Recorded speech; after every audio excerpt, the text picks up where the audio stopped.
BJP Lok Sabha అభ్యర్థుల తొలి జాబితా విడుదలైంది. తెలంగాణ నుంచి 9 మంది అభ్యర్థుల పేర్లను ప్రకటించింది. సికింద్రాబాద్ నుంచి మరోసారి కేంద్ర మంత్రి కిషన్ రెడ్డి పోటీ చేయనున్నారు.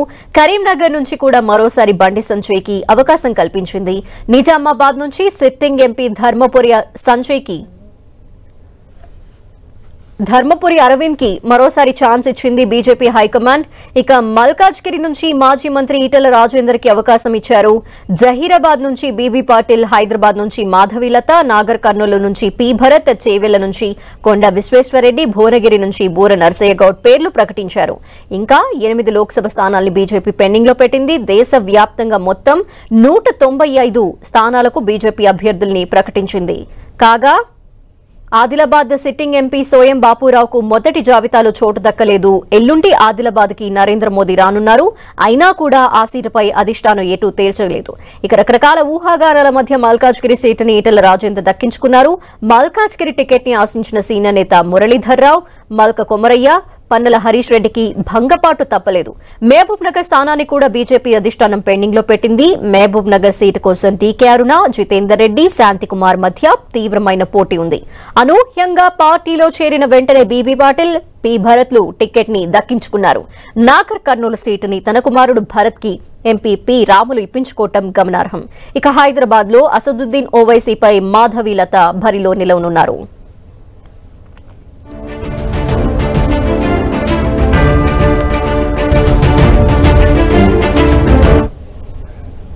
తనకు మరోసారి టికెట్ కేటాయించిన బీజేపీ అధిష్టానానికి ధన్యవాదాలు తెలిపారు బండి సంజయ్. పోయినసారి భారీ మెజార్టీతోని భారతీయ జనతా పార్టీ అభ్యర్థిగా పోటీ చేసిన నన్ను కరీంనగర్ పార్లమెంట్ నియోజకవర్గ ప్రజలు గెలిపించడం జరిగింది. ఈసారి కూడా భారీ మెజార్టీతోని గెలిపిస్తారన్న విశ్వాసం, నమ్మకం ఈ రోజు నాకు అనిపిస్తా ఉన్నది. ఎందుకంటే ఎక్కడ చూసినా కూడా ప్రజాహితయాత్ర ప్రారంభించిన తర్వాత ఎక్కడ చూసినా ప్రజాస్పందన బ్రహ్మాండంగా ఉంది. నరేంద్ర మోడీ గారు ఇచ్చిన హామీలను నెరవేర్చే వ్యక్తి. నరేంద్ర మోడీ గారు మాకు గ్యారంటీ. ఈ కాంగ్రెస్ పార్టీ 6 గ్యారంటీలో నమ్మకం లేదు. నరేంద్ర మోడీ గారు మాకు గ్యారంటీ అనే ఒక విశ్వాసం, నమ్మకం ప్రజల్లో పడేది.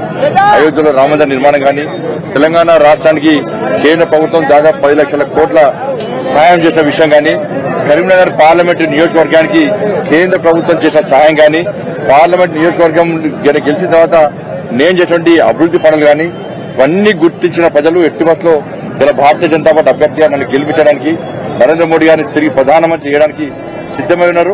తప్పకుండా ప్రజల విశ్వాసానికి అనుగుణంగా ఇంకా మేము ఆ మెజార్టీ ఎక్కువ సాధించాలనే ఒక లక్ష్యంతో మరి ప్రజాహిత యాత్రను కంటిన్యూ చేస్తున్నాం.